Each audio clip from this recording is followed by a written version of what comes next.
Oh, there's a power dynamic. Ooh, oh, okay.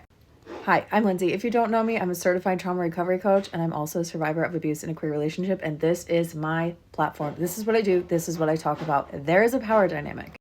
Not all lesbians, not all older lesbians, not all masked lesbians, not all people who have been out forever, blah, blah, blah. It's not a specific group of people, but there are certain people in our community who are predatory and who do prey on newly out women or questioning women. It happened to me. My first queer relationship was with someone who had been out for a very long time. I was just coming out. In fact, I have an LGBTQ plus support group for survivors, and I host it with another queer person who came out late and was abused in their first queer relationship. Both of us had the same experience, and a lot of people do it. Is very common because the other person does have power.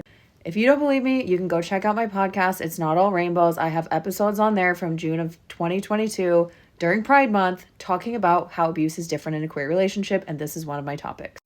What happens is when you come out late and you don't have a queer group or you don't have queer people around you that are showing you what's normal and what's not normal, you end up trusting the person who should be safe because they're someone who you're trying to have a relationship with to teach you the norms of being a queer person.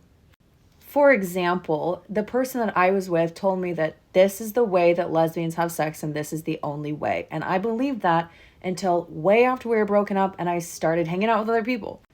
They have the ability to control the narrative. Lesbians do this, lesbians don't do that. This is how that goes. And you believe it because you don't know any better. You don't really have anyone to ask. Yes, things are different with social media now. You can get lots of information, and social media actually did help me to start to realize that they were lying to me about a lot of things. What I really wish is that people would stop coming out here and making comments like this when they don't know anything about it. If someone is sharing their experience that you don't have, maybe you should just take a seat at the table and listen rather than trying to kick back.